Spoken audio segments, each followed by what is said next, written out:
fluorescent lights of Northwestern Memorial Hospital hummed their endless mechanical symphony. Emma Carter sat in a plastic chair that had molded itself to the shape of 1,000 desperate visitors before her. Her phone vibrated against her palm. The screen displayed a number she had memorized through repetition rather than choice. She answered on the third ring. "Miss Carter, this is Dr. Ramirez. You need to come to the ICU immediately." Emma's throat constricted. The coffee she had been nursing for the past hour turned to acid in her stomach.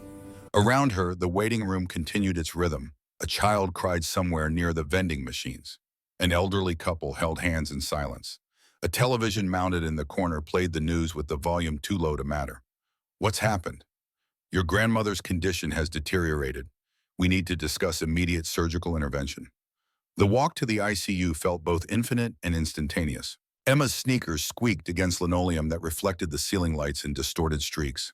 She passed rooms where machines beeped their measured cadences, each one a small miracle of continued existence.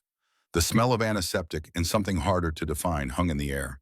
Margaret Bennett looked impossibly small in the hospital bed. At 76, she had always been a woman who commanded space through presence rather than size.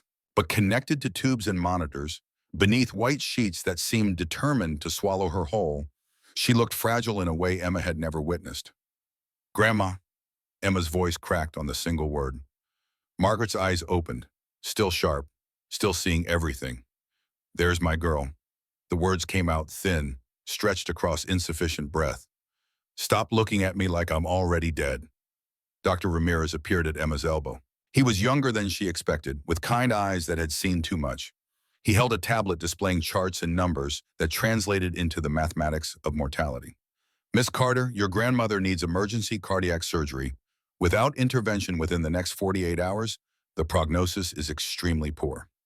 Emma focused on his words individually, trying to assemble them into meaning.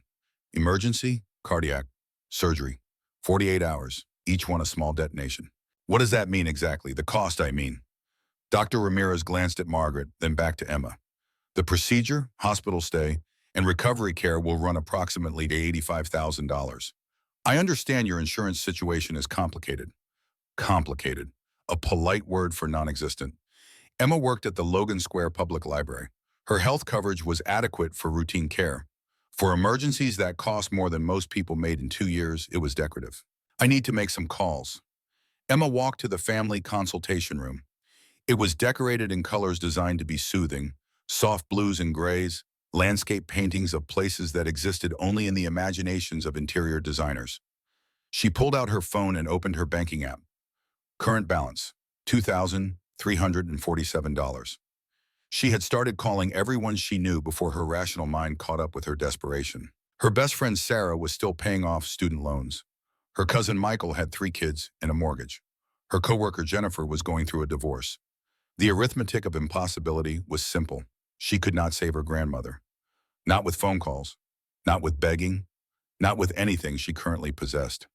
She was still sitting in that soft blue room when her phone rang again, a number she did not recognize. "Emma, it's Patricia." Emma closed her eyes. Patricia Chen had married her father when Emma was 8. The marriage lasted 6 years before cancer took him. Patricia had stayed in Emma's life in the peculiar way of people connected by circumstance rather than affection. They spoke perhaps 3 times a year, usually about logistics, sometimes about nothing. "This isn't a great time. I know about Margaret, the surgery." Patricia's voice carried an edge Emma could not identify. "I need to see you today. I have a proposition." "I don't need a loan. I can't pay it back." "It's not a loan. It's an arrangement. Can you meet me at your apartment in 2 hours? Emma looked through the consultation room window. Margaret was visible through the ICU glass, small and still beneath white sheets. "Fine, 2 hours." The apartment in Logan Square had been cheap because it was small and because the landlord was still fighting a lawsuit about the boiler. Emma climbed 3 flights of stairs that smelled like cooking oil and heard the echo of arguments through thin walls. Home. Patricia was waiting in the hallway. She wore a coat too expensive for the neighborhood and carried a leather portfolio that matched her shoes.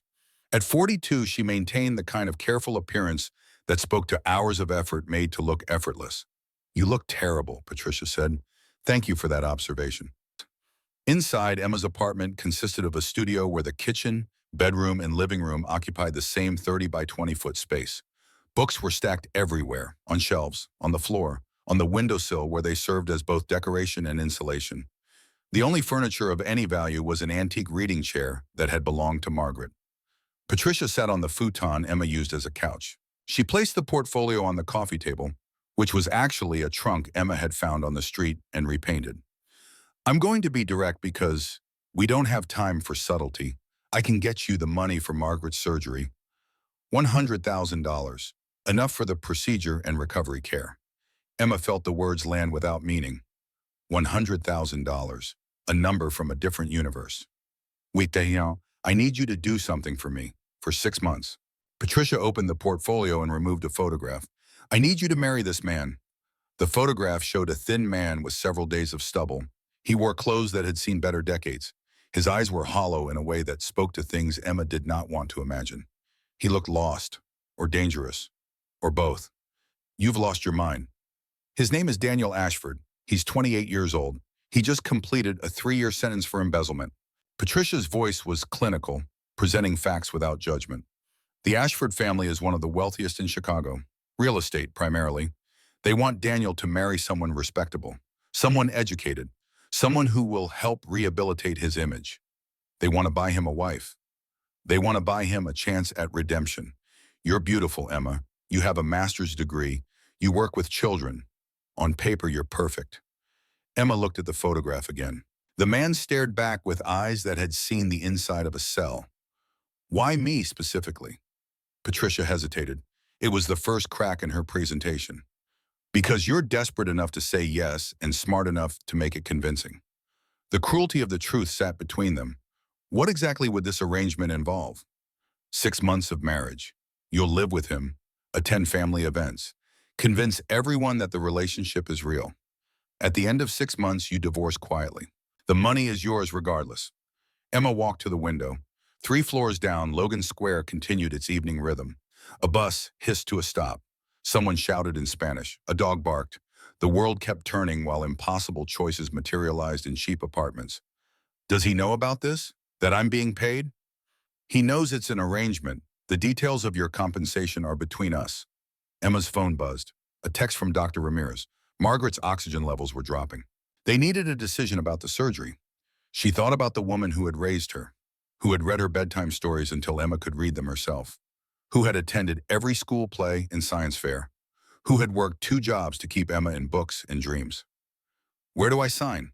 Patricia removed documents from the portfolio, a marriage contract, a confidentiality agreement, a check already made out for $100,000.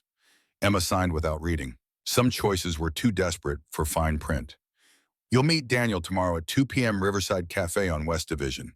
Come alone. Patricia stood smoothing her coat. Wear something nice. First impressions matter. After Patricia left, Emma sat in Margaret's reading chair. She held the check in both hands. $100,000. The price of her grandmother's life. The cost of 6 months of her own. She called the hospital. Dr. Ramirez, schedule the surgery. I'll have the payment authorization by morning. That night, Emma dreamed of cells and cages, of choices that looked like freedom but felt like doors closing. The Riverside Cafe occupied a corner that had been gentrifying for a decade without quite arriving. The tables were mismatched. The coffee was good. The clientele consisted of people who worked for a living and students who pretended to study while actually scrolling through phones. Emma arrived 15 minutes early. She wore a blue dress that she had bought for job interviews and had worn exactly twice. Her hands shook as she stirred sugar into coffee she did not want. Around her, conversations hummed, laughter, arguments, the percussion of cups against saucers. At exactly 2 p.m., the door opened. Emma looked up, expecting to see the man from the photograph, the hollow-eyed ex-convict in worn clothes. Instead, she saw someone entirely different. He was tall, at least 6'2", dark hair cut with precision, a jawline that could have been designed by committee. He wore a charcoal suit that fit the way clothes fit when they cost more than furniture. His eyes scanned the cafe with the confidence of someone accustomed to being noticed. He walked directly to Emma's table. Emma Carter. His voice was deep, assured. I'm Daniel Ashford. Emma's brain struggled to reconcile the photograph Patricia had shown her with the man standing before her. They shared no resemblance except age and gender. You're not what I expected. Daniel smiled. The expression transformed his face from handsome to something more dangerous. I imagine not. May I sit? Emma nodded, still processing. Daniel sat with economical grace. He placed a leather attaché case on the table between them. His hands were clean, manicured, not the hands of someone who had spent 3 years in prison doing manual labor. I know this situation is unusual, Daniel said, but I need you to understand something from the beginning. This arrangement will benefit both of us. You'll be compensated. You'll want for nothing during our time together. And at the end, we'll part as friends. Why do you need a fake wife? Daniel's smile faded. Something genuine replaced it, something that looked almost like pain. My family has certain expectations. I've disappointed them. Multiple times, this marriage is my opportunity to prove I can make responsible decisions, that I can be the man they raised me to be rather than the man I became. The embezzlement, among other things. Daniel opened the attaché case. The specifics aren't important. What matters is the arrangement moving forward. He removed documents. Emma recognized some from the previous night. Others were new. I've taken the liberty of having the hospital payment processed. Your grandmother's surgery is scheduled for tomorrow morning. The funds have been transferred. Emma felt something cold slide through her chest. You paid already? Before even meeting me? I needed you to know this offer is genuine. Or you needed me to feel obligated before I had a chance to refuse. Daniel met her eyes. His were gray, or blue, or something in between. Perhaps both. He pushed a document across the table. Emma recognized a marriage license application, already partially completed. The terms are simple. We'll live together for 6 months. We'll attend family functions as a couple. We'll maintain the appearance of a genuine relationship. My family will test us. They'll ask questions. They'll observe how we interact. We need to be convincing. You're saying we have to pretend to be in love. I'm saying we need to pretend to care about each other. Love is a strong word for a 6-month contract. Emma looked at the papers, at the elegant handwriting that had filled in details about a life she was apparently going to inhabit. Mrs. Emma Ashford. The name looked foreign on official documents. What if I say no? The money's already been spent on the surgery. Then I'll consider it a gift. No strings. Your grandmother lives either way. Daniel leaned back. But I think you'll say yes. Why? Because you're curious. Because this is the most interesting thing that's happened to you in years. Because some part of you wants to know what it's like to live in a different world for a while. The presumption should have angered her. Instead, Emma felt something uncomfortably close to recognition. Where would we live? The Ashford estate in Lincoln Park, temporarily. The family home, until we find our own place. Your family home. Emma repeated the words, testing their weight. You want me to move into a house with your entire family? They're eager to meet you. I've told them quite a bit about you already. Emma's blood went cold. You've told them about me? We just met. Well, Daniel's smile returned. Not exactly. Before Emma could ask what that meant, Daniel produced another item from the attaché case. A small velvet box. He opened it to reveal a ring. Diamond. Substantial. The kind of object that represented more money than Emma had earned in the past 3 years combined. This is a temporary engagement ring. For appearances. When this is over, you'll return it. Emma stared at the ring. Light fractured through the stone in ways that seemed to defy physics. This is insane. Completely, Daniel agreed. But your grandmother's surgery is tomorrow. The alternative is watching her die while you drown in debt you can't possibly repay. So I'll ask again, with full acknowledgement of how insane this is. Will you marry me, Emma Carter? Emma thought about Margaret in the hospital bed, about the check that had already cleared, about 6 months measured against a lifetime. Yes. Daniel removed the ring from the box. He took Emma's left hand. His fingers were warm. He slid the ring onto her finger with the practiced ease of someone who had done this before. Or imagined doing it many times. The ring fit perfectly. How did you know my size? I'm very thorough in my research. The implications of that statement would haunt Emma later. In that moment, she was distracted by the weight on her finger, by the way the diamond caught light and threw it back in shattered rainbows. When do we start? Now, and Daniel stood, offering his hand. I have a car waiting. We'll collect your things from your apartment. Then I'm taking you home. Home. The word felt like a foreign language. The car was not a car. It was a vehicle that cost more than Emma's entire education. Leather interior, privacy glass, a driver who appeared without introduction and drove without conversation. They rode through Chicago in silence. Emma watched the city transform outside tinted windows. Logan Square gave way to Wicker Park. Wicker Park surrendered to Lincoln Park. The houses grew larger, the trees more deliberate, the streets cleaner. The Ashford estate announced itself with iron gates that opened automatically. A circular driveway wrapped around a fountain where water danced in choreographed arcs. The mansion itself rose 3 stories, brick and stone, windows that reflected clouds, architecture that whispered old money in a language Emma had never learned to speak. "This is not a house," Emma said. "This is a museum." "It's temporary," Daniel repeated, "until we find something more suitable." A woman emerged from the front entrance before the car stopped moving.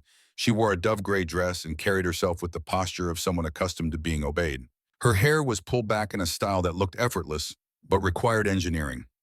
At 52, Eleanor Ashford radiated the kind of elegance that came from generations of practice. "Daniel," she descended the steps with measured grace. "Finally." Then her attention shifted to Emma. The smile that appeared was warm, genuine, or an excellent facsimile. "And this must be the famous Emma.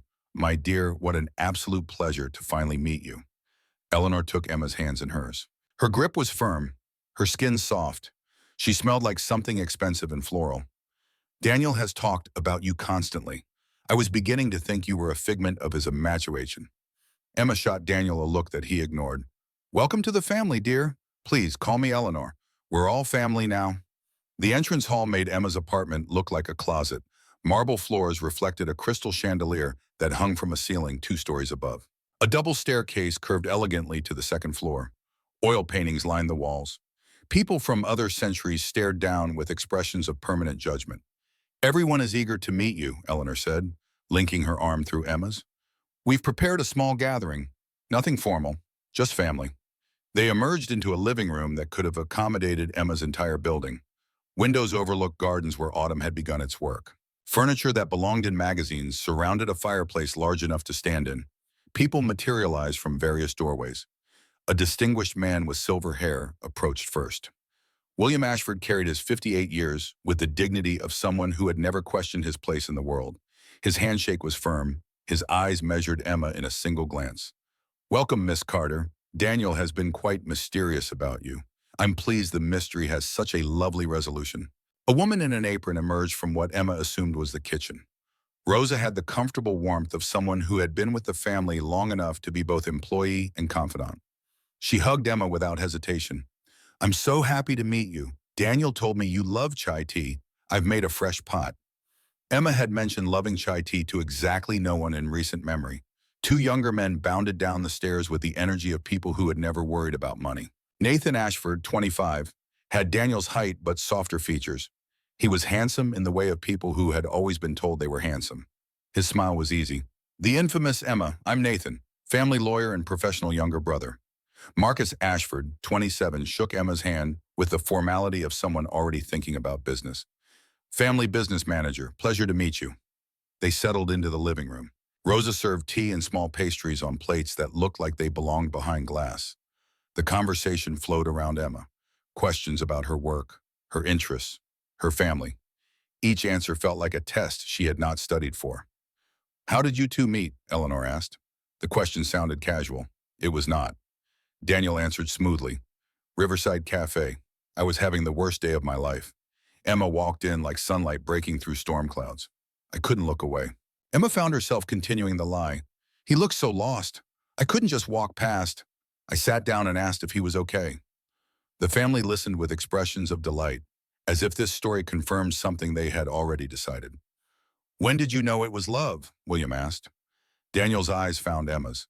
Something in his expression made her breath catch. "When she fell asleep in my car 3 weeks later. We'd been talking all night, about everything, dreams, fears, books, and she just trusted me enough to fall asleep. I looked at her and thought, wait, I want to protect this person for the rest of my life." The room had gone quiet. Even Emma forgot for a moment that the story was fiction. "And you, dear?" Eleanor's voice was soft. "When did you know?" Emma spoke before thinking. "When he remembered. 3 months after we met, he showed up at my door with takeout and bubble tea. I'd mentioned once, just once, that I was having a bad day. He remembered something I said in passing and cared enough to act on it." Daniel's expression changed. Something flickered in his eyes that looked like surprise. The afternoon dissolved into evening. The family showed Emma through the house, her suite on the third floor, a master bedroom with a king-size bed and a smaller room with a single bed. Daniel sleeps in the smaller room, Eleanor explained. He has terrible insomnia, doesn't want to disturb you. Once alone, Emma turned to Daniel. How did you know I love chai tea? That already mentioned having a bad day? Any of those details? Daniel was quiet for a long moment. He stood by the window, looking out at gardens gone dark. I told you we didn't just meet, Emma. What does that mean? It means I've been watching you, learning you, for longer than you realize. The words should have terrified her. Instead, Emma felt something else, something she could not name. How long?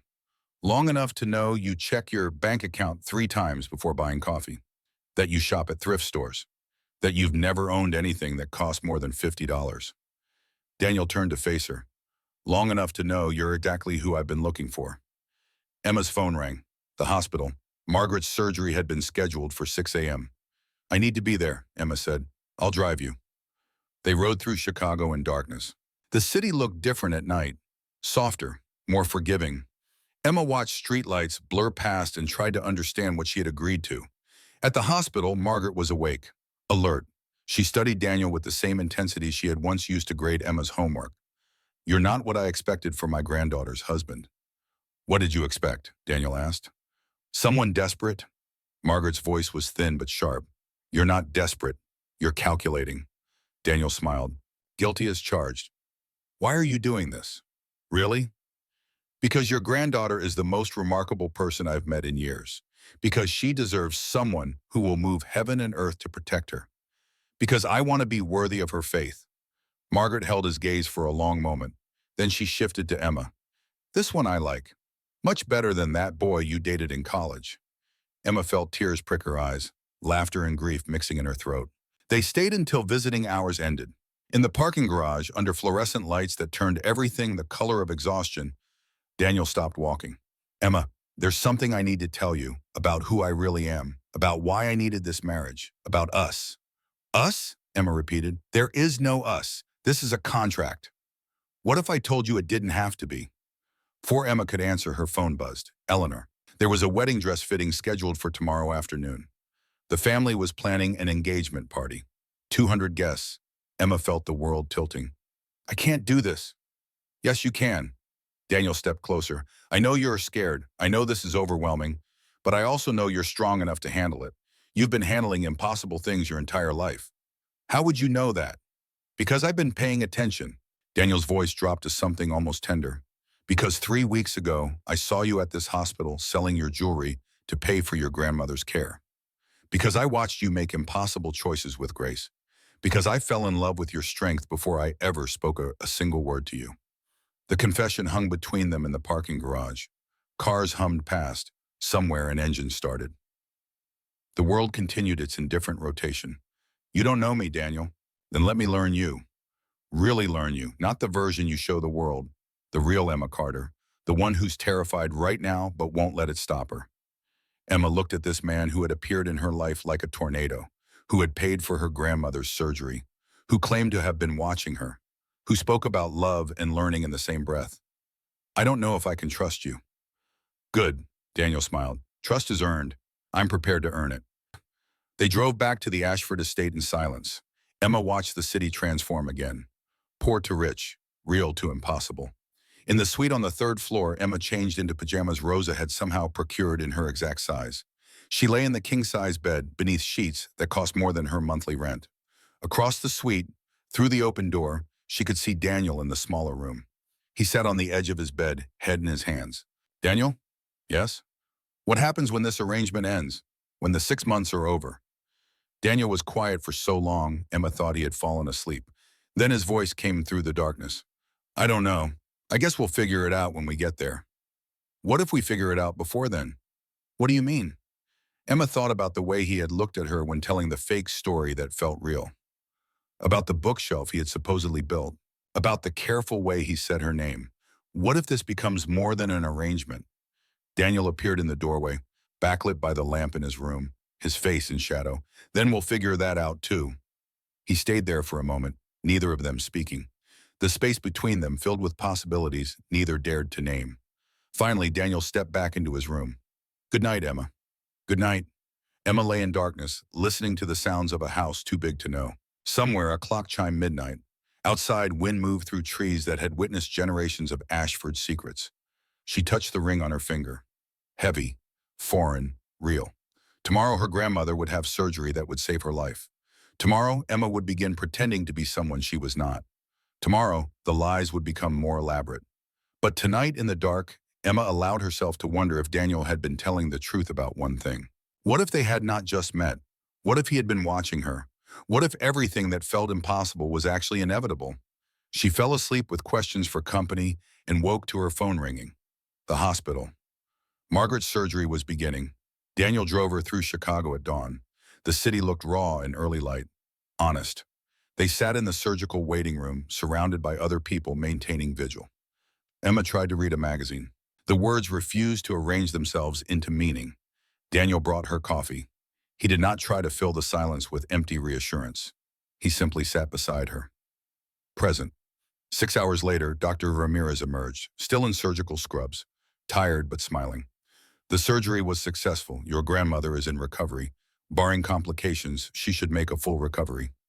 Emma felt something inside her crack open. Relief flooded through the fissures. She cried in the waiting room while strangers politely looked away. Daniel's hand found hers, warm, steady. She's going to be okay, he said quietly. You saved her. We saved her, Emma corrected. The word hung between them. We, as if they were a unit, as if the arrangement had already become something more. That afternoon, Eleanor collected Emma for the wedding dress fitting. They drove to an exclusive boutique on Michigan Avenue where champagne appeared without asking, and sales associates moved with choreographed efficiency. Try this one, Eleanor said, holding up a dress that looked like it cost more than Emma's car. Emma emerged from the dressing room feeling like an imposter. The dress was beautiful. She looked beautiful, and entirely unlike herself. Stunning, Eleanor breathed, but let's try the other one. The second dress fit differently. It moved with Emma rather than against her. The lace detail on the sleeves caught light. The color brought out something in her eyes Emma had never noticed. This one, Daniel's voice came from the doorway. Emma turned. He stood there, having appeared without warning. His expression was unreadable. The lace detail matches the shape of your collarbones. The color brings out the gold flecks in your eyes. Emma stared. I have gold flecks? You didn't know? Daniel smiled. They're particularly visible in natural light. Eleanor beamed. Perfect. This is the dress. Over the next 2 hours, Emma was measured and fitted and styled. Eleanor had opinions about everything, shoes, jewelry, the exact shade of lipstick that would photograph well.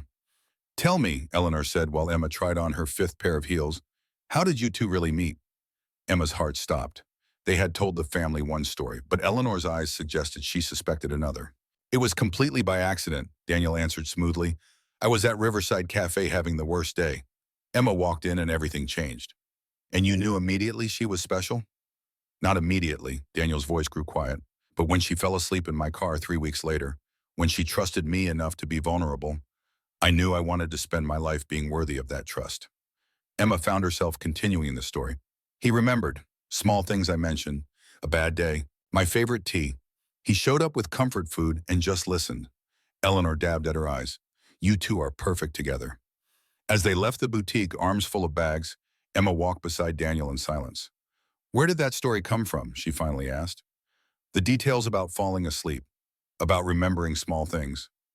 What if I told you it was true? How could it be true? We just met. Daniel stopped walking. Michigan Avenue flowed around them.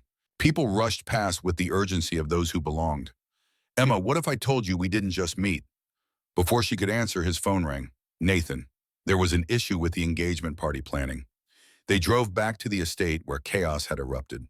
Caterers, florists, a woman with a clipboard directing traffic like a general commanding troops.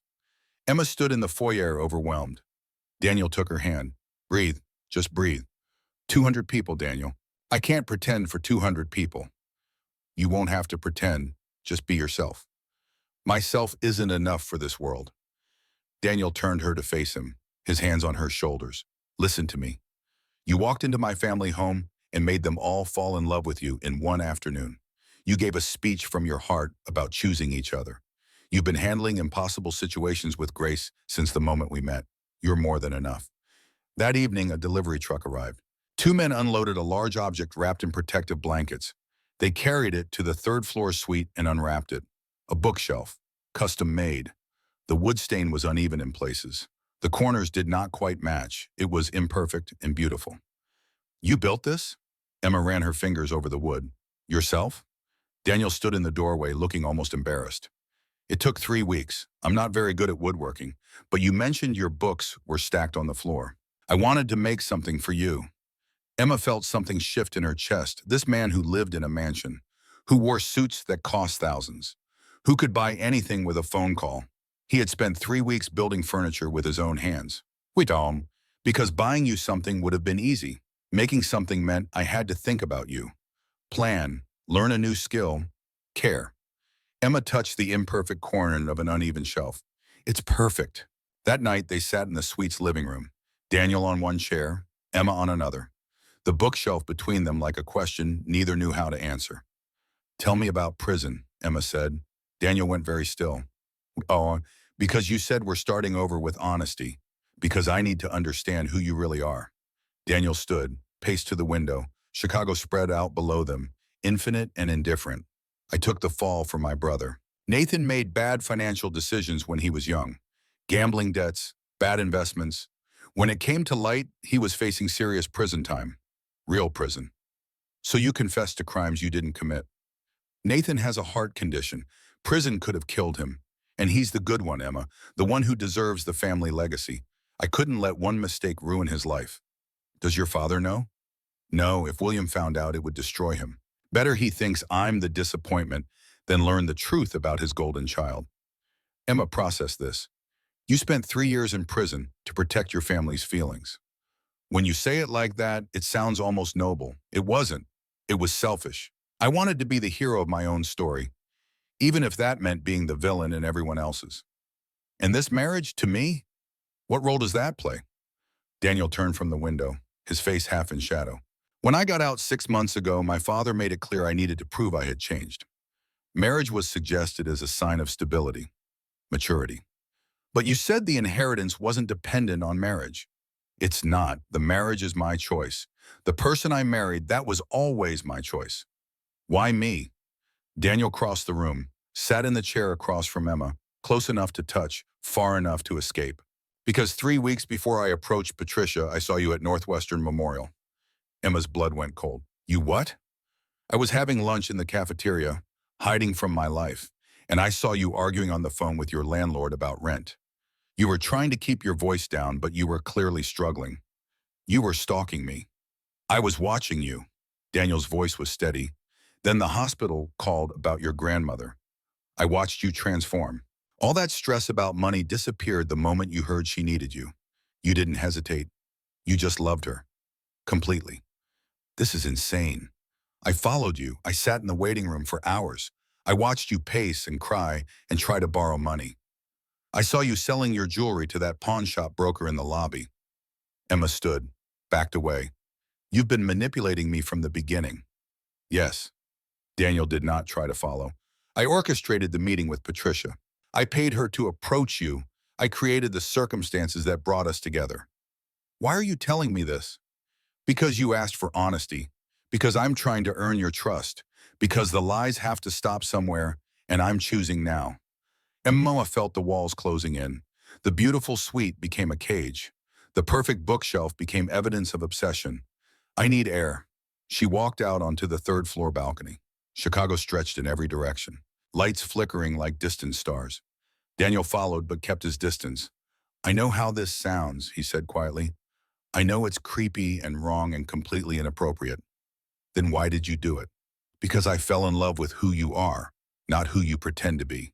The real you, the one who sacrifices everything for the people she loves, the one who's strong enough to make impossible choices. I saw you and I thought that's the person I want to become.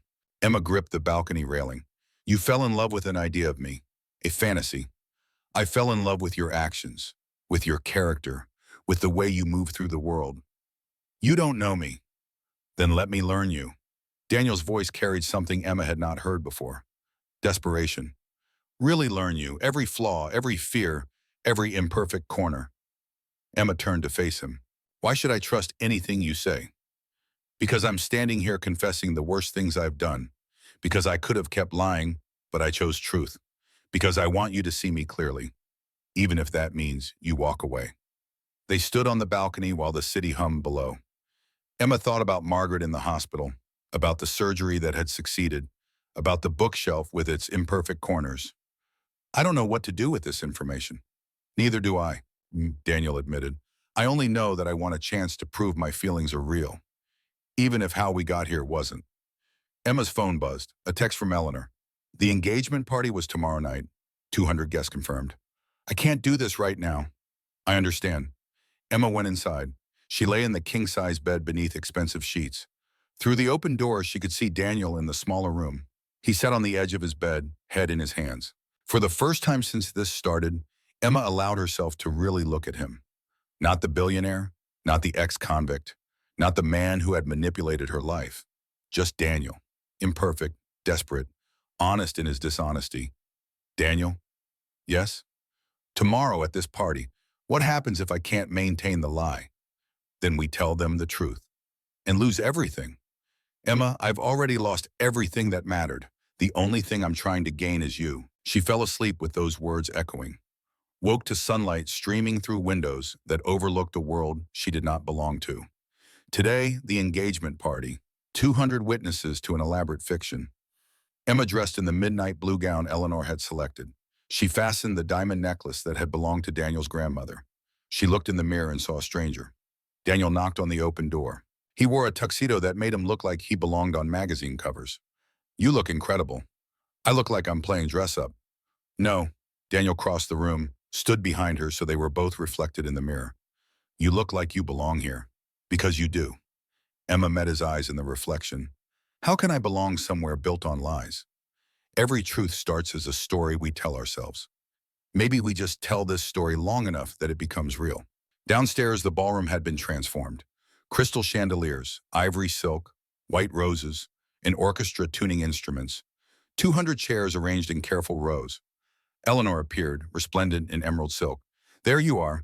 Everyone is eager to meet the famous Emma. The next 2 hours blurred. Emma met distant cousins and business partners, old family friends and charity board members. Each person smiled, asked questions, tested the authenticity of her performance. She found herself telling the cafe story over and over. The words became smooth with repetition. Almost true. Then the orchestra conductor tapped his baton. The room quieted. Ladies and gentlemen, may I present the guests of honor, Mr. Daniel Ashford and his fiancée, Miss Emma Carter. Every head turned, 200 pairs of eyes fixed on the staircase where Emma stood with her hand on Daniel's arm. She thought about Margaret in the hospital, about the bookshelf with imperfect corners, about the choice to believe in something impossible. They descended together into applause that sounded like waves against shore, into a world built on beautiful lies that might somehow become beautiful truth. The ballroom held its breath. Emma stood at the bottom of the grand staircase with Daniel's hand warm against the small of her back. 200 faces turned toward them with expressions ranging from curiosity to calculation. The orchestra swelled into something romantic and classical, a piece Emma did not recognize but understood in her bones. Eleanor materialized at her elbow like a fairy godmother in emerald silk. Darling, there are so many people eager to meet you. Shall we start with Aunt Clara? She's been asking about you all evening. Aunt Clara occupied a wheelchair near the windows overlooking the garden. At 93, she possessed the kind of sharp clarity that came from outliving everyone who might have contradicted her memories. Her eyes tracked Emma's approach with predatory interest. So you're the girl who finally tamed our Daniel. Clara's voice carried the gravel of decades. Come closer. Let me look at you properly. Emma knelt beside the wheelchair. Clara's hands, weathered and spotted with age, took Emma's face between them. She studied Emma with the intensity of someone reading a map to buried treasure. You have kind eyes, sad but kind. That's good. Daniel needs someone who understands sadness. I'm not sure I understand what you mean. Of course you don't. You're too young to understand that sadness is just another word for depth. Clara released Emma's face. Tell me something true. Not the story everyone else gets, something real. Emma glanced at Daniel, who had been pulled into conversation with a silver-haired businessman. She looked back at Clara. I'm terrified I don't belong here. Clara's laugh was sudden and sharp. Perfect. Anyone who thinks they belong is either a fool or a liar, sometimes both. She patted Emma's hand. You'll do fine, dear. Just remember that half these people are performing too. You're just honest enough to know it. The evening dissolved into a series of encounters that blurred together. A pediatric surgeon cousin who wanted to discuss library literacy programs. A business partner who explained real estate investments with the enthusiasm of someone describing a religion. A family friend who had known Daniel since childhood and seemed genuinely delighted by his choice. Through it all, Emma felt Daniel's presence like a compass point. He was never more than a few feet away, always watching, always ready to intercede if a conversation became difficult. Then Eleanor tapped a wine glass with a spoon. The crystal ring silenced the room. If I may have everyone's attention. Eleanor's voice carried the authority of someone accustomed to being heard. We're here tonight to celebrate a very special engagement. Daniel has been the light of our family for 28 years. We couldn't be more thrilled that he's found someone who makes him even brighter. Polite applause rippled through the crowd. But before we continue, I believe the happy couple would like to share something with all of you. Emma's blood turned to ice. They had prepared no speech, discussed no shared statement. She looked at Daniel in rising panic. Daniel took her hand. His grip was steady. "We've got this," he whispered. He led her to the small stage where the orchestra had been playing. A microphone stood waiting like an accusation. Daniel spoke first. His voice filled the room with easy confidence. "Thank you all for being here tonight. When I think about the journey that brought Emma and me together, I realize that sometimes the best things in life come from the most unexpected places." He turned to look at Emma. Something in his expression made her heart skip against her ribs. "I was lost. For a long time, making choices that disappointed everyone, including myself. Then I met Emma and suddenly I remembered who I wanted to be." He handed her the microphone. Emma held it like a live grenade. 200 faces stared with expectation. She could see Eleanor beaming, William nodding encouragement, Rosa dabbing at her eyes with a handkerchief. In the back, near the bar, a severe-looking man watched with an expression Emma could not read. Something about him felt wrong, dangerous. Emma cleared her throat. Words formed without conscious thought. 6 months ago, I thought I knew what my life would look like. I had it all planned, all controlled, all safe. Her voice gained strength as truth mixed with fiction in ways she could no longer separate. Then I met Daniel and suddenly nothing was the way I expected. He taught me that sometimes the scariest decisions lead to the most beautiful destinations. That family isn't just about blood, it's about choice. She looked at Daniel, found him watching her with an intensity that felt like touch. That love isn't about finding someone perfect. It's about finding someone who makes you want to be the best version of yourself. The ballroom erupted in applause. People were not just clapping politely. They were cheering. Some were crying. Eleanor was openly sobbing into William's shoulder. Emma felt Daniel's hand find hers as they left the stage. His fingers threaded through hers with the ease of long practice. "That was incredible," he said quietly. "Where did that come from?" "I don't know. I looked at your family and I wanted it to be true." Before Daniel could respond, the orchestra began playing again. A waltz, elegant and sweeping. Eleanor appeared. "Time for the first dance. Everyone wants to see you together." The crowd parted to create a circle around the polished dance floor. Emma felt her anxiety spike. She was not a dancer, had never learned the formal steps that people like the Ashfords knew by instinct. Daniel pulled her into position, one hand at her waist, the other holding hers at shoulder height. "Just follow my lead," he whispered, "and look at me. Not at them, just me." The music began. Daniel moved and Emma found herself moving with him. He guided her through steps she had never learned but somehow knew, spinning her gracefully before pulling her back into his arms. "Where did you learn to dance like this?" she asked as they glided across the floor. "Mandatory Ashford training. Eleanor insisted all the men in the family should know how to dance properly. I hated it when I was 12. I'm grateful now." The world beyond the dance floor faded. The watching crowd became ambient blur. All Emma could see was Daniel, the gray blue of his eyes, the way he looked at her like she was the only person in the room. "Emma," he said softly as the music swelled, "when this is over, the party, the contract, all of it, I want you to know that meeting you has been the best thing that's happened to me in years. Even though we met under such strange circumstances, especially because of that, if we'd met at a coffee shop or through friends, I might never have had the courage to really know you. This forced us to skip past all the pretense." The song ended. The crowd erupted in applause again. Other couples began joining them on the floor. But Emma and Daniel remained where they were, looking at each other, both breathing too quickly. "There's something I need to tell you," Daniel said urgently, "about who I really am, about why I needed this marriage, about us." "Daniel," a voice interrupted them. They turned to see the severe-looking man from the back of the room approaching. He was perhaps 55, impeccably dressed, flanked by two younger men in expensive suits. His smile was the kind that never reached the eyes. "Mr. Whitmore," Daniel said carefully, "I didn't expect to see you here. Eleanor invited me personally, said it was time I met the woman who finally tamed the infamous Daniel Ashford." Whitmore's attention shifted to Emma. "Though I have to say she's not what I expected for the heir to the Ashford fortune." Emma felt something cold slide down her spine. Heir to the Ashford fortune.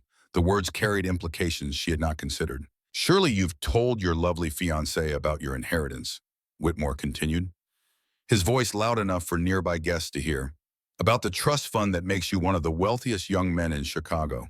About the business empire you're set to inherit when you turn 30. Daniel's hand tightened on Emma's. "That's not something we discuss in public." "Oh, but it should be." Whitmore's smile widened. "After all, transparency is so important in a relationship, unless there's some reason you wouldn't want her to know." The music had stopped. Conversations around them were dying out as people turned to listen. Emma felt 200 pairs of eyes focusing on them again, this time with curiosity instead of celebration. "What exactly are you implying?" Emma heard herself ask. Whitmore looked delighted. "You didn't know? Your fiancé is worth approximately $50 million, give or take, depending on market fluctuations. The Ashford family trust is quite substantial." The number landed like a physical blow. $50 million. Emma thought about Daniel's modest explanation of family expectations, of needing to prove stability, of inheritance requirements. "And that embezzlement charge?" Whitmore continued. "Minimum security facility? More like a country club for rich boys paying for their mistakes. 3 years in a place with tennis courts and philosophy classes. Hardly the hard time one imagines." The room had gone completely silent now. The orchestra had stopped. Waiters stood frozen with trays. Emma looked at Daniel. His face had gone pale. Something in his expression looked like desperation. "Emma, let me explain." "Explain what exactly?" Her voice sounded distant to her own ears. "That you're a billionaire who's been playing poor with me? That everything you told me was a lie?" "Not everything. The prison was real. Nathan's situation was real. My feelings are real." "How can I believe anything you say?" Whitmore watched the exchange with obvious satisfaction. "I apologize if I've caused any awkwardness. I simply assumed transparency between engaged couples. My mistake." He turned and walked away, leaving destruction in his wake. Emma became aware of the watching crowd, of Eleanor's stricken expression, of William's disappointed shake of his head, of whispers starting to ripple through the ballroom like wind through wheat. "I need air." She walked, then ran, through the ballroom, past the staring guests, out the French doors into the garden, where roses bloomed in neat rows and a fountain splashed its endless song. Behind her, she heard Daniel calling her name, heard Eleanor trying to calm the guests, heard the party continuing in muted, scandalized tones. Emma found herself by the fountain, sitting on cold stone, her beautiful dress spread around her like a puddle of midnight. The diamond necklace felt like a collar. Everything felt like costume, like she was playing dress-up in someone else's life. Daniel appeared, his perfect hair disheveled, his bow tie undone, his usual composure completely shattered. "Please, let me explain." "Explain what? That you've been lying to me from the beginning? That you're not just wealthy, but obscenely wealthy? That you let me worry about money and struggle with feeling worthy when you're worth more than I'll make in 10 lifetimes? It's not that simple." "It's exactly that simple." Emma stood, anger finally overriding hurt. "You're rich, Daniel. Incredibly, impossibly rich. You didn't need my signature on a marriage contract to access some small inheritance. You didn't need to marry a desperate nobody to prove anything." Daniel ran his hands through his hair, paced in front of the fountain. "You're right. I lied to you. I've been lying from the beginning, and I hate myself for it." "Then tell me the truth, all of it, right now." Daniel stopped pacing, looked at her directly. "The prison story is true. I did serve 3 years for embezzlement, but it wasn't what you think. What I think is that you're a criminal who manipulated me. I took the fall for Nathan." The words came out rushed. "He made stupid financial decisions when he was 22, gambling debts, bad investments. When he couldn't pay them back, he started borrowing from client accounts at the law firm where he worked." Emma felt her anger falter. "What?" "When it came to light, Nathan was facing serious prison time. Real prison. He would have been destroyed. And he has a heart condition that would have made incarceration dangerous. So you confessed to crimes you didn't commit." "I was older, more stable, better able to handle the consequences." And Nathan is the good one, Emma, the one who deserves the family legacy. He's brilliant and ethical and caring. He made one terrible mistake, and I couldn't let it ruin his entire life. Emma sank back onto the fountain's edge. Does your father know? No, still doesn't. If William found out that Nathan had embezzled money, it would kill him. Not financially, emotionally. He's so proud of Nathan, so sure he raised sons with integrity. Finding out one of us was a thief would break his heart. So you let him think you were the thief instead. Better me than Nathan. I was already the disappointment, the son who couldn't settle down, couldn't find direction. At least this way Nathan could still be the golden child. Emma tried to process this information, to reconcile it with everything she thought she knew. And the marriage, where do I fit into this? Daniel was quiet for a long moment. When he spoke, his voice carried something Emma had not heard before. Vulnerability without performance. When I got out 6 months ago, my father made it clear I needed to prove I'd changed. Marriage was suggested as a sign of stability, but it wasn't required for the trust fund. That was accessible regardless. Then why? Because I was supposed to marry Caroline Whitmore. Emma's blood chilled. Whitmore, as in the man who just humiliated us? His daughter. It was all arranged. A merger of two wealthy families.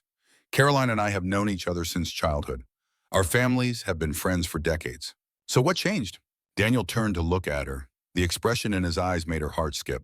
I met you. The words hung in the garden air. Around them, roses released their evening perfume. The fountain splashed its endless rhythm. Chicago hummed beyond the estate walls. What do you mean you met me? 3 weeks before I was supposed to propose to Caroline, I saw you at Northwestern Memorial Hospital. Emma stood, backed away. You what? I'd been going there every day for months. The cafeteria. It was the only place where no one knew who I was, where I could sit and think without being the Ashford heir or the ex-convict or anyone's disappointment. You were stalking me. I was watching you. There's a difference. No, Daniel, there really isn't. He took a step toward her. She took a step back. I saw you arguing on the phone with your landlord about rent. You were trying to keep your voice down, but you were clearly stressed, clearly struggling. Then the hospital called about your grandmother. Emma felt tears prick her eyes. From anger or hurt or the crushing weight of betrayal, she could not tell. I watched you transform, Daniel continued. All that stress about money disappeared the moment you heard Margaret needed you. You didn't think twice. You just loved her. Completely. Selflessly. So you decided to manipulate my life? I followed you. I know how that sounds. But I couldn't stop thinking about you. I sat in the waiting room for hours watching you pace, watching you cry, watching you try to borrow money from everyone you knew. This is insane. I saw you selling your jewelry to that pawnbroker in the hospital lobby. Watched you count out bills with shaking hands. Watched you make impossible choices with such grace. Emma put her hands over her face. The diamond ring caught light from the house, a reminder of beautiful lies. I asked Patricia to approach you with the marriage proposal. Emma's hands dropped. You what? Patricia works for a catering company that does events for our family. When I told her I needed to find someone to marry who wasn't part of my usual social circle, someone genuine and kind, she mentioned you were in a desperate situation. Oh my God. Emma felt like she was going to be sick. Patricia didn't randomly find you through some connection. You specifically sought her out because you'd been watching me. Yes. The simple admission was somehow worse than elaborate justification would have been. I paid her $30,000 to make the offer. I orchestrated the entire meeting. I manipulated every circumstance that brought us together. Why are you telling me this now? Because you asked for honesty, because I'm trying to earn your trust, because I love you. Emma laughed. The sound came out broken. You don't love me. You love some fantasy version of me you created while stalking me at a hospital. I love the real you, the one who sacrifices everything for the people she cares about, the one who's strong enough to sign a contract with a stranger to save her grandmother, the one who walked into my family home and made them all fall in love with you in one evening. You fell in love with an idea, Daniel, not a person. Then let me fall in love with the person, really, without contracts or arrangements or lies.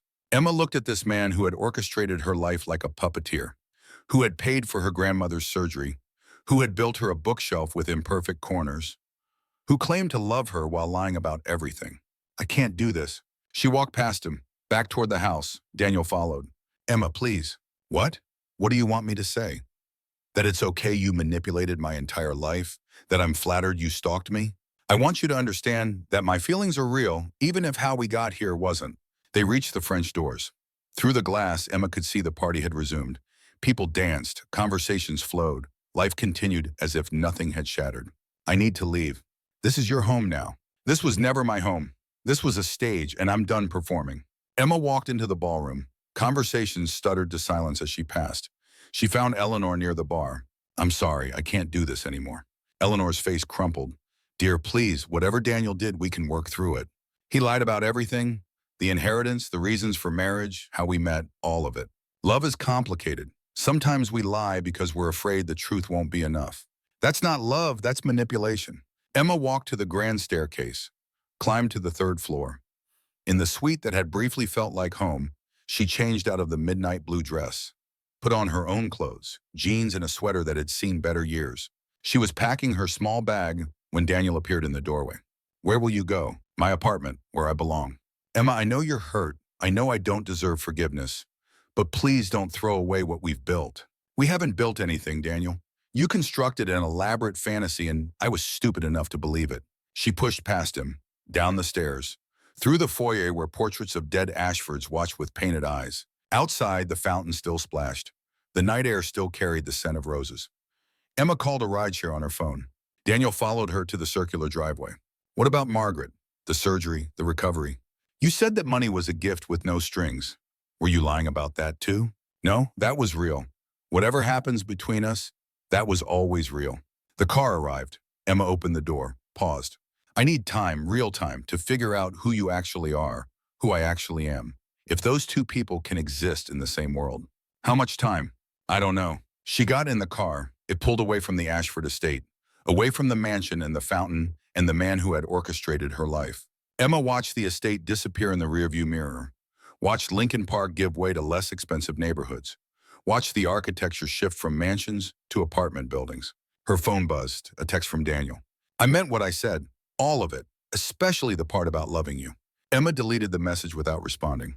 Back in her studio apartment, with books stacked on the floor, Emma sat in Margaret's reading chair, the diamond ring still on her finger. Heavy, foreign, a beautiful lie made solid. She should take it off, should mail it back, should cut all ties with the man who had manipulated her life. Instead, she sat in darkness and thought about imperfect bookshelves and speeches that felt true while being lies, and the way Daniel looked at her like she hung the moon. Her phone rang. Patricia, I heard what happened. Did you, or did Daniel tell you what to say? Emma, I need to explain something about why I agreed to approach you. I don't want to hear it. I'm being blackmailed. Loan sharks. Your father's gambling debts. I owe $200,000. They threatened to hurt you if I didn't pay. Emma felt the world tilt again. New information piling on top of revelations. What? Daniel paid me $30,000. I used it to buy time. To keep you safe. I'm sorry, I should have told you. Does everyone in my life lie to me? Sometimes people lie because they're desperate. Sometimes because they're afraid. And sometimes because they love you enough to want to protect you from the truth. Emma hung up, sat in Margaret's chair, tried to understand how her life had become a series of lies wrapped in good intentions. Tomorrow she would visit Margaret, would see her grandmother recovering from surgery paid for by a man who loved her enough to manipulate her entire existence. Tomorrow she would figure out what came next. But tonight, Emma sat in darkness with a diamond ring on her finger and wondered if love built on lies could somehow become truth through sheer force of wanting. Outside her window, Chicago hummed its indifferent song. Inside, Emma Carter tried to remember who she was before a billionaire decided to orchestrate her salvation. The answer remained frustratingly out of reach. 3 days passed like years. Emma went to work at the Logan Square Public Library. She shelved books with mechanical precision. She helped children find stories about dragons and detectives. She smiled at patrons and answered questions about overdue fines. She performed the motions of her life while feeling like a ghost haunting her own existence. The diamond ring sat in a dish beside her bed. She could not bring herself to wear it, could not bring herself to send it back. Margaret was released from the hospital on the 4th day. Emma brought her to the small apartment and set her up in the bedroom while Emma took the futon. The doctor said recovery would take weeks. Physical therapy, medication, rest. Margaret asked no questions about the engagement party, about the mansion, about Daniel. She simply watched Emma with eyes that had witnessed 7 decades of human foolishness and recognized the particular shape of heartbreak. On the 5th day, someone knocked on Emma's door. She opened it expecting a delivery, found Daniel instead. He looked different. No expensive suit, Jeans that had been worn more than once, a simple sweater, his hair less perfectly styled. He looked tired, human. "I'm not here to convince you of anything," he said before she could speak. "I'm here to show you something. I don't want to see your mansion again. It's not the mansion. It's 2 blocks from here. Will you come with me? 5 minutes. Then I'll leave you alone if that's what you want." Emma looked back at the apartment. Margaret was napping. The library was closed. She had no excuse except fear. 5 minutes. They walked in silence, down the 3 flights of stairs, along sidewalks cracked by tree roots and time, past bodegas and laundromats and the corner store where Emma bought coffee when paychecks stretched thin. Daniel stopped in front of a modest apartment building. Red brick, 4 stories. The kind of place where working people lived, working lives. "I signed a lease this morning. 1 bedroom, 3rd floor, $1,200 a month." Emma stared at the building, at Daniel, back at the building. "You're moving to Logan Square?" "I'm moving to the real world, your world, if you'll let me be part of it." "Why?" "Because I've spent my entire life insulated by money. I don't know what it's like to worry about rent or check my account before buying coffee. I don't know how to exist in the world most people inhabit." He looked at her directly. "I want to learn. I want to understand what you deal with every day, not as tourism, as life." Emma felt something crack inside her chest, some wall she had built over the past 5 days. "When do you move in?" "Tomorrow. I already have furniture being delivered. Nothing expensive, things from IKEA that I'll have to assemble myself." Despite everything, Emma almost smiled. "You're going to assemble IKEA furniture? I built you a bookshelf. How hard can a coffee table be buying?" They stood on the sidewalk while Chicago moved around them. A bus hissed past. Someone shouted in Polish. A child laughed. "This doesn't fix everything," Emma said. "I know, but it's a start. I still don't know if I can trust you." "Then don't trust me yet. Just give me the chance to earn it back." Emma studied his face, looking for manipulation, for performance, found only exhaustion and something that looked like hope. "I need to get back. Margaret needs her medication." "Can I help?" "No, not yet. Maybe not ever. I don't know." Daniel nodded. "I understand." Emma walked back to her apartment alone, but the weight in her chest felt fractionally lighter. That evening, Margaret called her to the bedroom. "Sit," she commanded, patting the bed beside her. Emma sat. Margaret took her hand with fingers that had grown thin but not weak. "You love him." It was not a question. "I don't know what I feel." "Yes, you do. You're just afraid to name it." Emma looked at their joined hands, at the contrast between her youth and Margaret's age, at the history written in veins and spots and years. "He lied to me, Grandma, about everything." "Did he lie about building you furniture?" "No." "About paying for my surgery?" "No, but that was manipulation." "Was it? Or was it a desperate man doing the only thing he knew how to help the woman he loved?" Emma pulled her hand away, stood, paced the small bedroom. "He stalked me, orchestrated our entire relationship, paid Patricia to approach me." "Yes, those things are all true.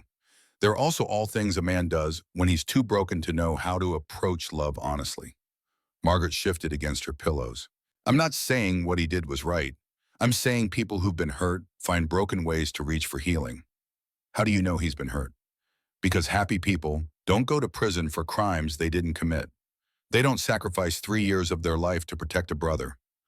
They don't watch strangers from hospital cafeterias trying to find meaning in someone else's struggle." Emma sat back down. "What am I supposed to do? What do you want to do?" "I want to trust him. I want everything he said to be true. I want the story we told at that party to be real instead of performance." Margaret smiled. The expression made her look decades younger. "Then maybe it's time to find out if it can be." The next morning, Emma's phone rang. An unknown number. "Miss Carter, this is Marcus Johnson from Second Chance's Literacy Program. Daniel Ashford listed you as an emergency contact. I was hoping you might have time to stop by this week." "Why would Daniel list me as an emergency contact?"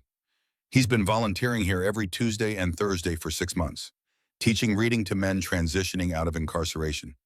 He speaks very highly of you."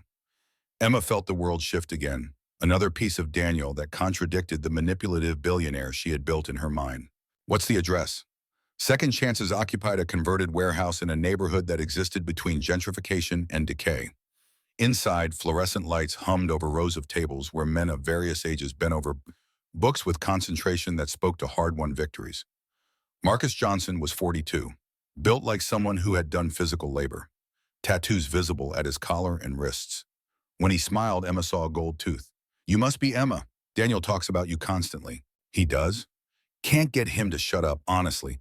Emma this, Emma that. The woman's a saint. The woman's brilliant. Marcus led her through the space. "He's in the back. Tuesday class." Emma followed, through a doorway into a smaller room where Daniel sat at a table with three men. They were working through a children's book. Daniel read a passage. One of the men repeated it. Daniel corrected pronunciation gently, praised progress. He looked up, saw Emma. His expression cycled through surprise as something that looked like wow before settling on cautious hope. "Emma, I didn't know you were coming." Marcus called. One of the men at the table, gray-haired and heavily scarred, studied Emma with interest. "So this is the famous Emma. Brother, you didn't mention she was this pretty." "Shut up, Jerome," Daniel said without heat. Emma stayed through the hour, watched Daniel work with patience she had not seen before, watched him celebrate small victories. A word pronounced correctly, a sentence read without help. A man who had never finished elementary school suddenly understanding metaphor. After class, they stood in the parking lot. Afternoon sun slanted through buildings that had seen better decades. "How long have you been doing this?" Emma asked. 6 months, since I got out, working with men who made mistakes and are trying to rebuild their lives. It helps me understand my own choices." "Why didn't you tell me?" "Because I wanted you to see me as worthy before you saw me as someone trying to become worthy." Emma looked at this man who had paid for her grandmother's surgery, who had built her furniture, who taught reading to ex-convicts on Tuesday afternoons, who had lied about almost everything but somehow told the truth about the things that mattered. "I don't know how to reconcile all the different versions of you." "Neither do I. I'm still figuring out which version is real." A car pulled up. Emma recognized it, the Ashford family car, but it was Nathan who emerged, not a driver. He saw Emma. His face went pale. "Emma, I didn't know you'd be here." "Marcus called me." Nathan looked at Daniel. Some silent communication passed between brothers. Then Nathan turned back to Emma. "I'm glad you're here. I'm going to see Father tonight to tell him the truth. About the embezzlement. About everything Daniel did for me." His voice cracked slightly. "I can't let him keep carrying my guilt." "Nathan, you don't have to," Daniel started. "Yes, I do. You went to prison for me. The least I can do is be honest." Emma felt something shift in her understanding. Whatever else Daniel had lied about, this sacrifice had been real. This love for his brother had cost him years. "Will you be there?" Nathan asked Emma. "When I tell Father, Daniel will need support, and I think he only wants it from you." Emma looked at Daniel, at the vulnerability in his expression, at the hope he was trying not to show. "What time?" The Ashford estate looked different in daylight, less imposing, more like a house where people actually lived. William Ashford received them in his study, leather chairs, book-lined walls, the smell of tobacco and old paper. He looked surprised to see Emma. "Miss Carter, I'm pleased you're here. I wanted to apologize for the scene at the engagement party." "That's not why we're here, Father," Nathan said. Something in his tone made William set down the document he had been reading. "What's happened?" Nathan sat. Emma and Daniel remained standing. "I need to tell you something. Something I should have told you 6 years ago." "For the next 20 minutes, Nathan explained. The gambling, the debts, the embezzlement, Daniel's sacrifice, the lies they had maintained. William listened without interrupting. His expression moved through shock to disappointment to something Emma could not identify. When Nathan finished, silence filled the study like smoke. "You let me believe you were a criminal," William said finally. He was looking at Daniel. "You let me think I had failed as a father." "Better you thought I failed than knew Nathan had," Daniel said quietly. "That wasn't your choice to make. It was the only choice I could live with." William stood, walked to the window, looked out at gardens where autumn was surrendering to winter. "I knew." The words landed like grenades. Nathan went white. Daniel froze. "What?" Emma heard herself ask. William turned from the window. "I hired an investigator 2 years ago, discovered the truth about Nathan's embezzlement, about Daniel's sacrifice." He looked at both his sons. "I've been waiting for one of you to trust me enough to tell the truth." "Why didn't you say anything?" Daniel's voice was barely above a whisper. "Because I wanted you both to learn that love means honesty, not just sacrifice. That protecting people from truth isn't the same as protecting them from harm." William crossed to Nathan, placed a hand on his shoulder. "You made a terrible mistake. You'll spend the rest of your life making it right, starting with a foundation to help others caught in gambling addiction. Then he turned to Daniel. And you? You sacrificed 3 years thinking it would protect us all. But secrets don't protect, son. They poison. I'm sorry, Father. I know you are. Now it's time to stop apologizing and start building something real. William's gaze shifted to Emma. You're good for him. You demand truth. Keep doing that. Eleanor appeared in the doorway. I've been listening from the hall, family meeting in the living room. Now, they gathered, the whole family, Eleanor, William, Nathan, Marcus the cousin, Rosa. Even Aunt Clara appeared in her wheelchair. Eleanor stood by the fireplace like a general addressing troops. This family has been keeping too many secrets. It ends today. I mean it. Daniel and Emma, you're going to tell us the truth about your relationship. All of it. Emma looked at Daniel. He nodded. They explained the contract, the payment for Margaret's surgery, the arrangement, the lies. When they finished, Eleanor was crying, but she was also smiling. Thank God, she said. I was terrified you were actually that perfect. Real love is messy. What you two have, that's real. We don't have anything, Emma said. The engagement is off. Nonsense. You gave a speech at that party that made grown men cry. You can't fake that kind of truth. But it was based on lies. It was based on hope, Rosa interjected. Hope that the lies could become truth. That's not dishonesty. That's faith. Clara wheeled closer. Let me tell you something, child. I've been alive 93 years. I've seen a lot of marriages. The ones that last aren't the ones that start perfect. They're the ones where people choose each other even after seeing the worst. William cleared his throat. Emma, I can't speak to what you should do, but I can tell you that my son is a better man because of you. Whether you stay together or part, you've already changed his life. Eleanor pulled out her phone, showed Emma a photo. This was Daniel 6 months ago, just out of prison. Look at his eyes. Emma looked, saw a man who looked hollow, lost. Now look at him today. Emma turned. Daniel stood by the window, uncertain, vulnerable, but alive in a way the photograph had not captured. You did that, Eleanor said simply. Later, after the family dispersed, Emma found herself alone with Daniel in the rose garden where they had fought 5 days ago. I'm moving into my apartment tomorrow, Daniel said, learning to assemble furniture, figuring out how to live like a normal person. With mine, because I want to be someone worthy of you, not because of money or family name, but because of who I am as a person. Daniel, I need time. I know, real time, to understand who you are, who I am, if we can work. How much time? I don't know, months maybe. Daniel reached into his pocket, pulled out a small wooden box, the same one Emma had seen at the engagement party. I made something for you, before all of this, before the contract. He opened the box. Inside was a ring, not the diamond, something else entirely. A wooden band with a piece of sea glass set in the center. The wood looked familiar. The band is made from leftover wood from your bookshelf. The sea glass is from a beach where I used to go during my hardest moments in prison. It's not worth anything financially, but it's real. Emma touched the ring, felt the slight imperfection in the wood, saw how the sea glass caught light. Why are you showing me this? Because I want to ask you to marry me, really marry me. Not because of contracts or family or money, because I love you, the real you. How can I trust that? You can't, not yet, but I'm asking you to let me prove it. One day at a time, one honest conversation at a time, one choice at a time. Emma looked at the ring, at Daniel, at the garden where roses still bloomed despite approaching winter. I can't accept this. Not now. I know, but it's yours when you're ready. 6 weeks became a routine. Emma worked at the library, visited Margaret during recovery, lived her small life. Daniel moved into his apartment 2 blocks away, learned to shop at regular grocery stores, complained about a landlord who ignored maintenance requests, assembled furniture with varying degrees of success. They started meeting for coffee, not at expensive cafes, at the daily grind where Emma had always gone. 20-minute conversations that became 45-minute conversations that became 2-hour sessions where they talked about books and childhood and fears. Daniel told her about growing up wealthy but lonely, about always feeling like he had to perform, about prison teaching him that status meant nothing when everyone wore the same clothes. Emma told him about losing her parents at 8, about Margaret raising her on library books and determination, about feeling like she never quite belonged anywhere. They were learning each other, really learning, without performance or pretense.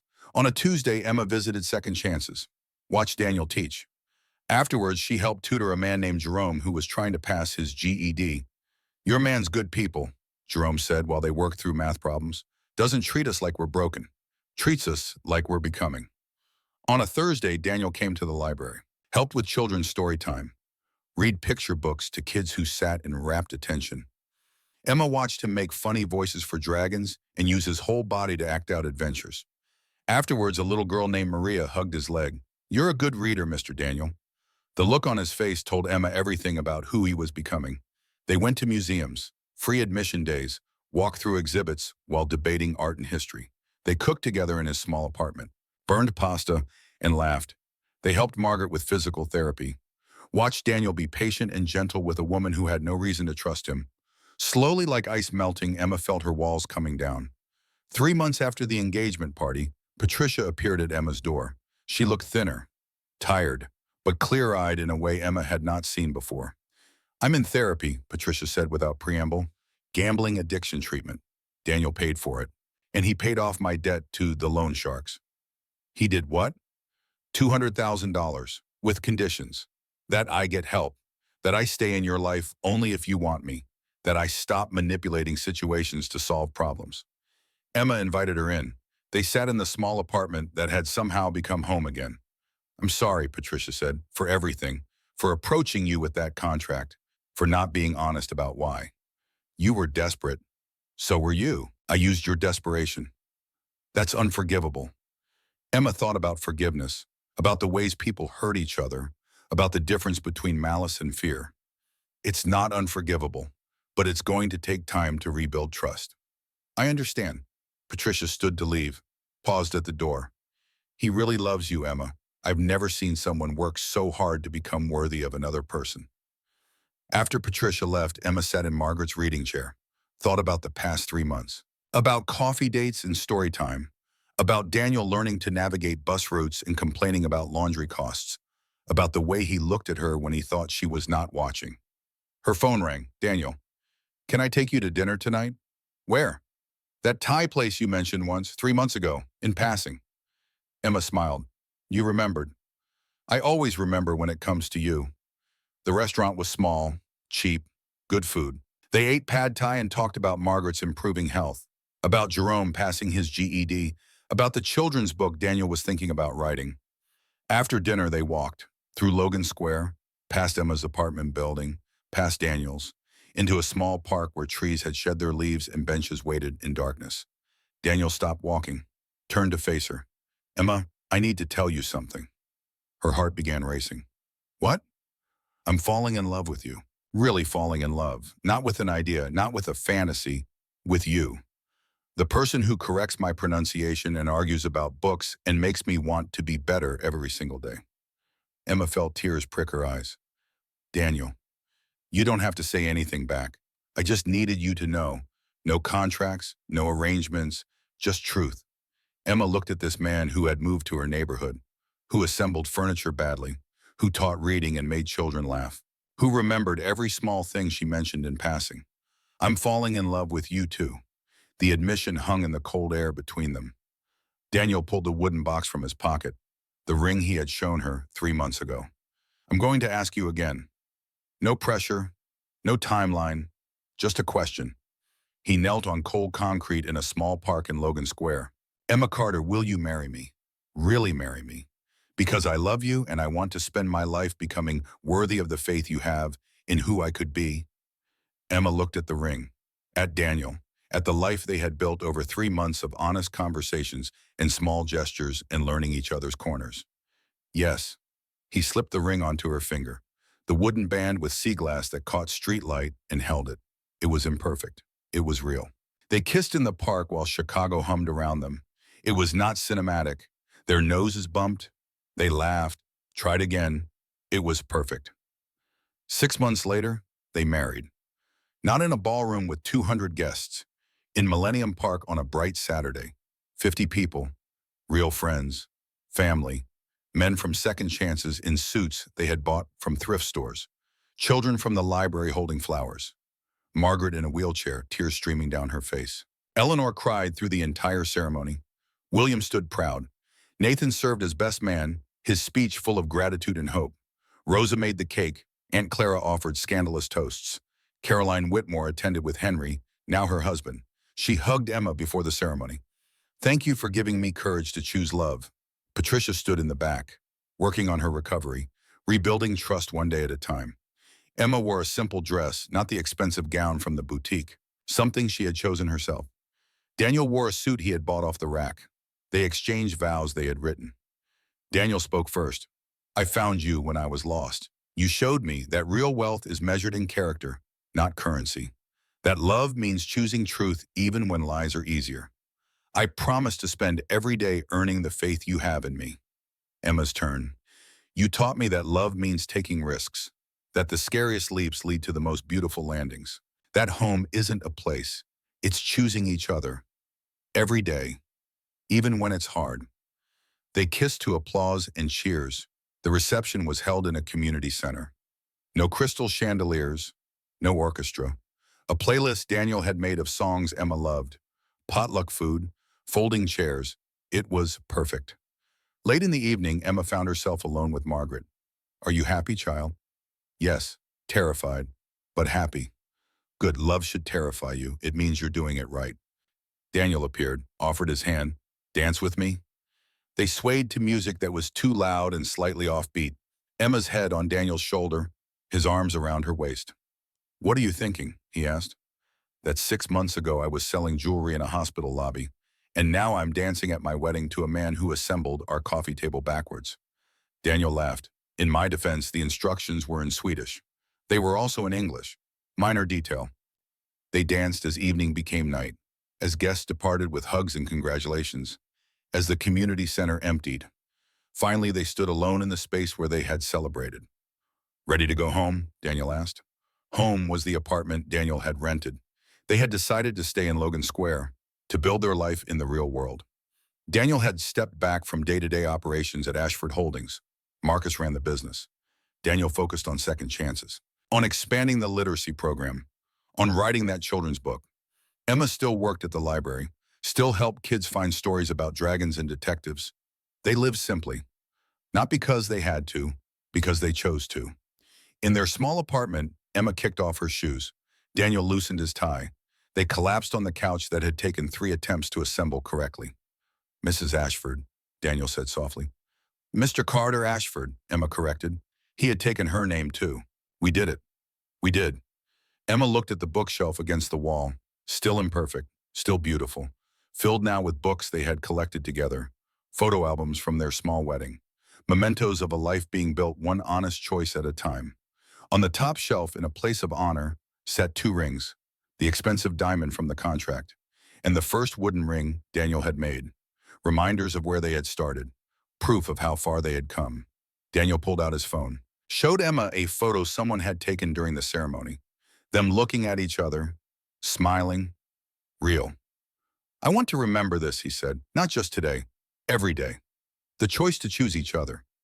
Emma took his hand, felt the weight of the wooden ring on her finger, the ring that meant more than diamonds because it was made with intention and care. Tell me something true, she said. It had become their ritual, a question they asked each other, a way to maintain honesty. I'm still scared I'll mess this up, Daniel admitted, that I'll fall back into old patterns, that you'll realize you deserve better. My turn, Emma said. I'm scared too, that I'm not enough for your world, that someday you'll want the mansion and the champagne and the life you left behind. Never.